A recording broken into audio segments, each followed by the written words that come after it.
ዲጄ ሊ የምትባል ዱባይ የምትኖር ዲጄ ሊ ነገ ፎቶ አለጥፌ ቪዲዮ ስሰራ ፎቶን ታዩታላችሁ። የማታውቋት ካላችሁ ልጅቷ ታዋቂ ናት።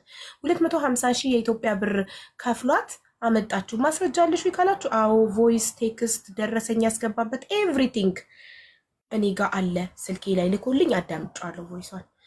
አምናት 250 ሺህ ተበዳድሮ ከፍሎ መጥቶ ሴኩሪቲ ዘበኝነት አስገባሃለሁ ከሀገሩ ሳይወጣ እንደምታስገባው ዘበኝነት ስራ እርግጠኛ ቃል ገብታለት ነው እሷን ተማምኖ ከሀገሩ የወጣው 250 ሺውን ከፍሎ።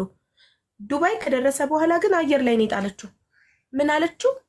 ወንዳ ወንዷ አዎ ወንዳ ወንዷ ምን አለችው? ሴኩሪቲ ቃል የገባሁልክ ሴኩሪቲ ዘበኝነት ስራ የለም 1000 ድርሃም ከኢትዮጵያ አስልክና 1000 ድርሃም ማለት በዱባይ በኢትዮጵያ 40 ሺህ ብር ከቤተሰቦች ካስልከ 250 ሺህ ተበዳድሮ የከፈለው ሳያንሳ 40 ሺህ ብር አስልክና 40 ሺህ ብር ለየደላላ ከፍለክ ስራ ግባ አለችው።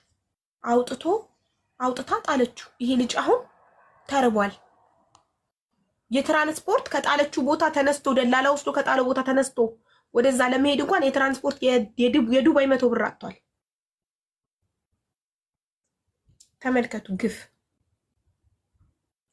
እኔ ግን አንዳንዶቻችሁ እውነት ህሊናችሁን የት እንደሸጣችሁት እራሱ አላቅም። በእውነት ማለት እንጃ። አቦ አንዳንድ ሰዎች